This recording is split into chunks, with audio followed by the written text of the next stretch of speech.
हम लोग गुप्तोत्तर काल पढ़ रहे हैं। हम लोग क्या पढ़ रहे हैं? गुप्तोत्तर काल। गुप्तोत्तर काल को पूर्व मध्यकाल भी कह सकते हैं, पूर्व मध्यकाल भी कह सकते हैं। और इसका जो फेज है वह हम लोग एक सामान्यतः 750 एडी से 1206 एडी तक का ये लगभग ये पार्ट है। तो गुप्तोत्तर काल का जो सबसे आज इम्पोर्टेंट पार्ट है वह, बाकी तो हम लोग पढ़ चुके हैं, राजनीति क्या था, प्रशासन कैसा था, समाज कैसा था, धर्म कैसा था, अर्थव्यवस्था कैसा था, ये सब हम लोग पढ़ चुके हैं। इसका जो इम्पोर्टेंट चीज है वो है पढ़ना हम लोगों को कला और संस्कृति। सबसे इम्पोर्टेंट चीज जो है वह है कला और संस्कृति।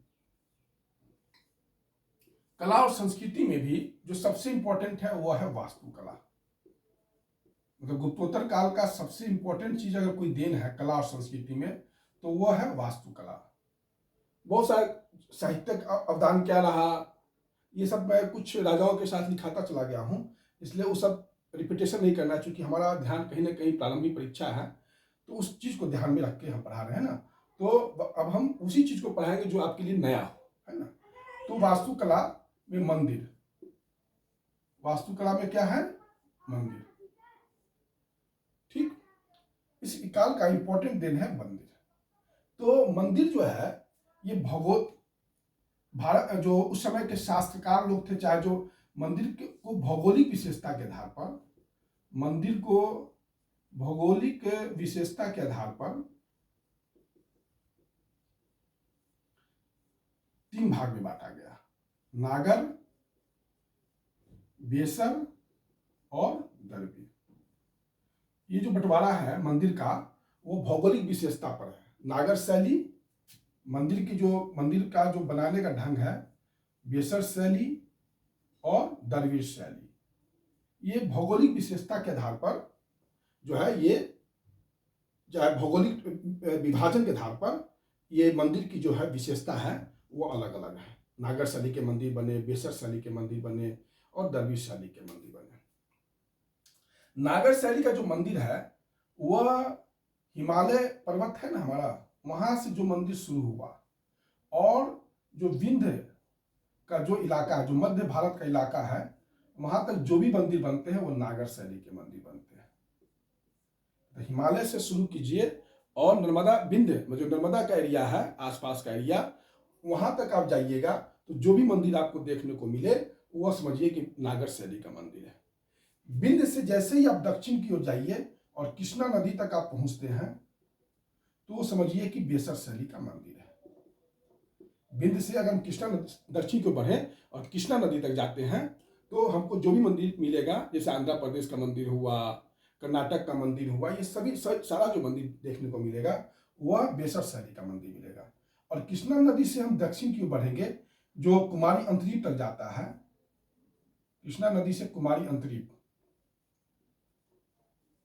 ये जो मंदिर मिलते हैं वो दरवेश शैली के मंदिर मिलते हैं। इसमें मुख्यतः तमिलनाडु का हिस्सा आता है। अब बात समझ गए होंगे, भारत का जो भौगोलिक डिवीजन के आधार पर मंदिर को 3 भाग में बांटा गया है। नागर शैली के मंदिर हिमालय पर्वत से लेके दक्षिण में विंध्य पर्वतमाला तक जो भी मंदिर देखने को मिलते हैं वो सभी नागर शैली के मंदिर है। विंध्य पर्वतमाला से लेकर दक्षिण में की ओर बढ़ते हुए कृष्णा नदी तक हम बढ़ते हैं तो जो भी मंदिर देखने को हमें मिलता है वो बेसर शैली के मंदिर। और कृष्णा नदी से लेकर कुमारी अंतरीप रामेश्वरम तक जो भी मंदिर देखने को मिलता है वह है दरवेश शैली का मंदिर। तो ये भौगोलिक विशेषता के आधार पर ये 3 प्रकार का मंदिर बांटा गया है। अब हम लोग ये नागर शैली के मंदिर की थोड़ा सा चर्चा करेंगे। नागर शैली का मंदिर का चर्चा करेंगे।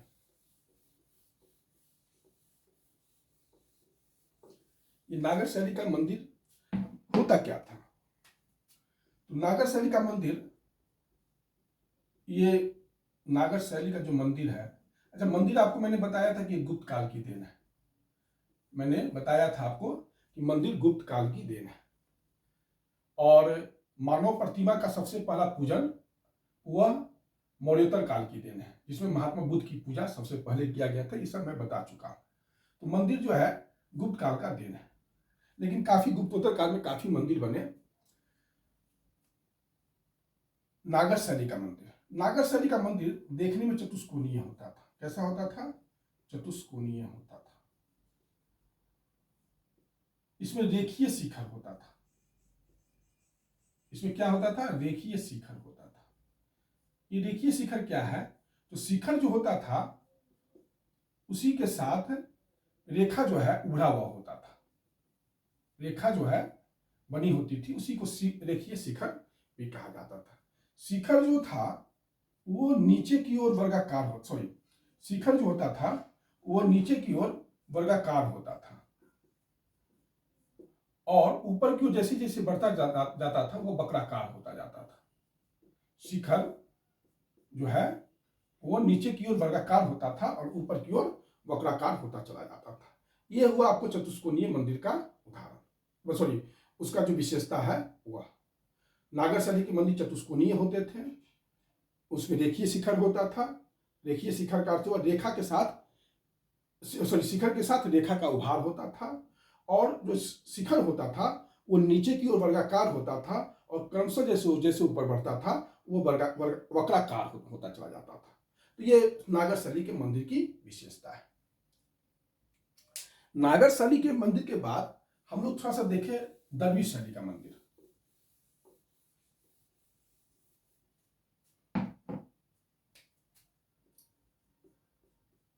दरवीश शैली का मंदिर, दरवीश शैली का जो मंदिर होता था वो आपको आयताकार होता था।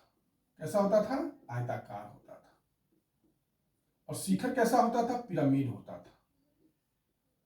शिखर कैसा होता था? पिरामिड होता था। इसमें आपको विशाल गलियारा होता था, बड़ा बड़ा गलियारा देखने को मिलता था। विशाल गोपुरम होता था, विशाल गोपुरम होता था। और स्तंभ युक्त मंडप होता था, स्तंभ युक्त मंडप होता था। सबसे इंपॉर्टेंट होता था इस मंदिर में वह है आपका प्रदक्षिणा पथ।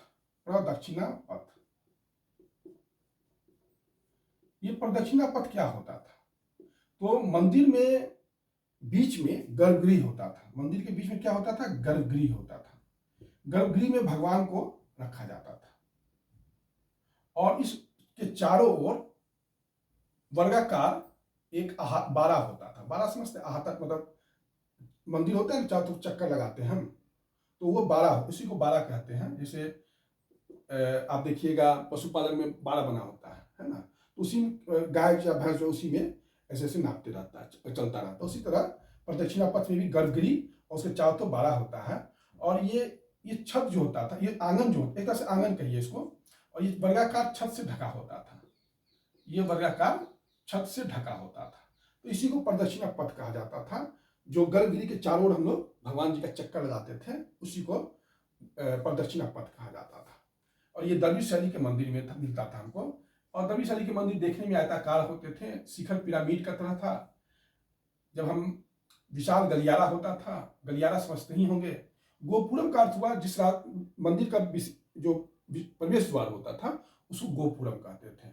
स्तंभ युक्त मंडप, मंडप होते थे जहां बैठकर जो है आदमी बैठकर धार्मिक प्रवचन सुनता था, या मंडप में भगवान का जब शादी होता था तो मंडप में ही होता था।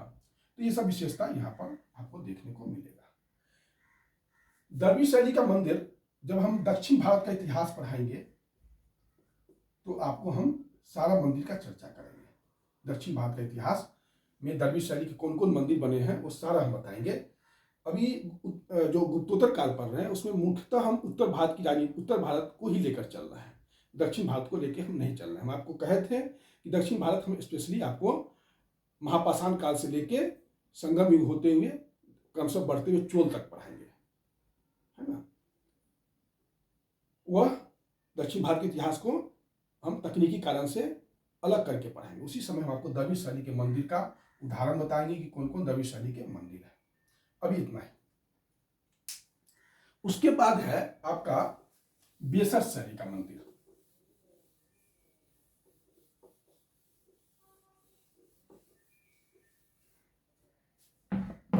बेसर शैली का मंदिर,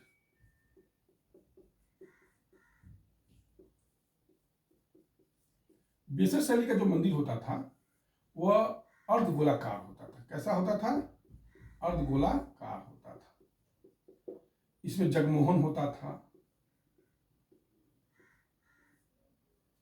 अर्धगोलाकार होता था, जगमोहन होता था, देवुल होता था। ये सब जो है बेसर शैली के मंदिर का विशेषता है। मंडप होता था। ये भी हम उस समय पढ़ाएंगे दक्षिण भारत के इतिहास में, जो नर्मदा के दक्षिण के जो राज्य थे उस समय जब हम पढ़ाएंगे तो आपको हम दक्षिण भारत में बेसर शैली के मंदिर का उदाहरण बताएंगे। बेसर शैली आप समझते ही होंगे, मैंने बताया नर्मदा से लेके विंध्य पर्वतमाला से लेके दक्षिण में कृष्णा नदी तक का जो भी मंदिर है, तो दक्षिण भारत के इतिहास में वो भी पढ़ाएंगे। अब हम नागर शैली के मंदिर का कुछ उदाहरण देख लेते हैं, क्योंकि यह उत्तर भारत से ही जुड़ा हुआ है और गुप्तोत्तर काल से जुड़ा हुआ है, तो वो हम आपको बता रहे हैं।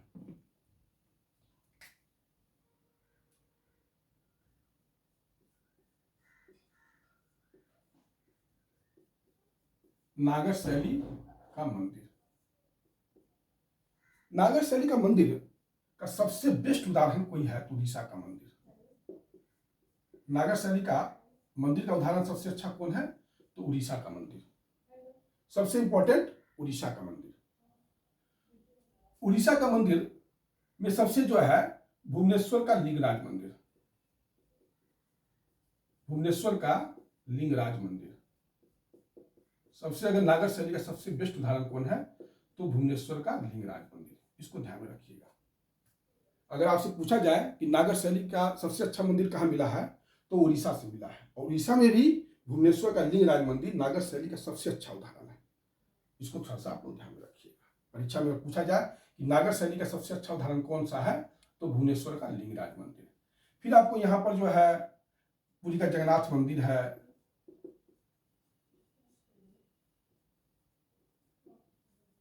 कोणार्क का सूर्य मंदिर है,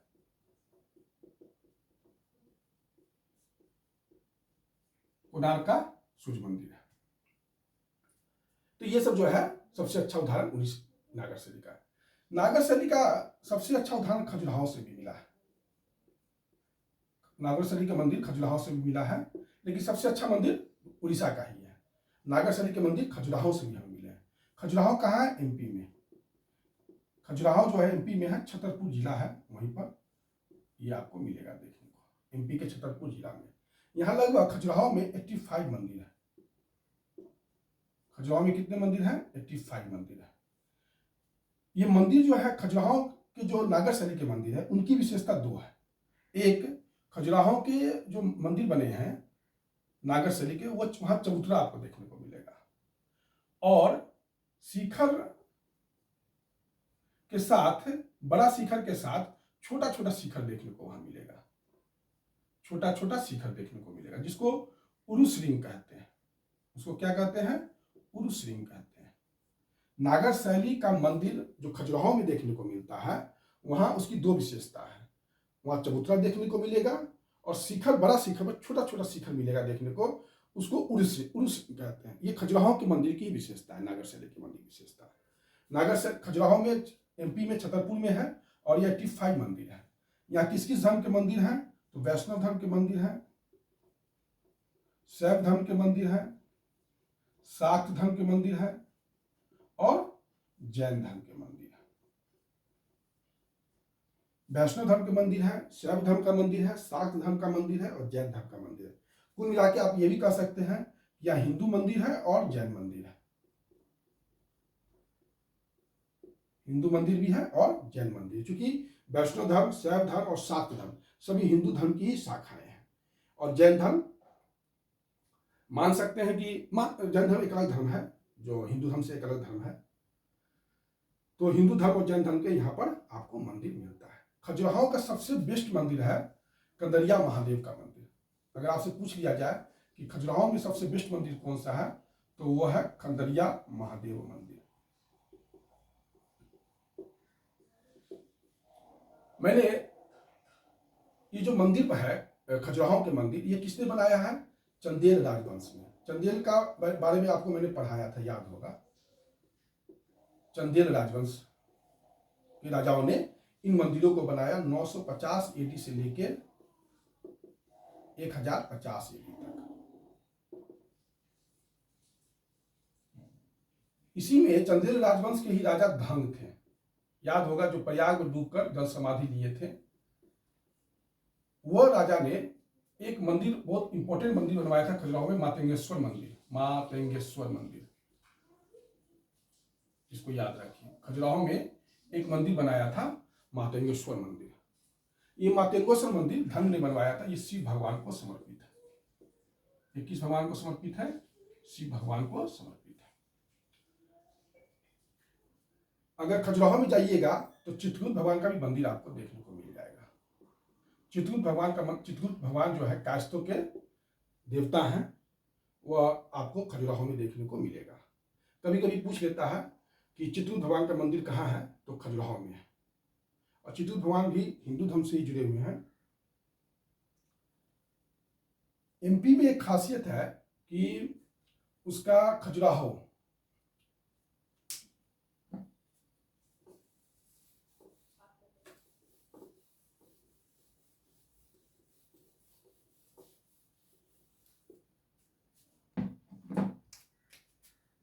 MP में, मध्य प्रदेश में 3 स्थल जो है विश्व धरोहर स्थल है।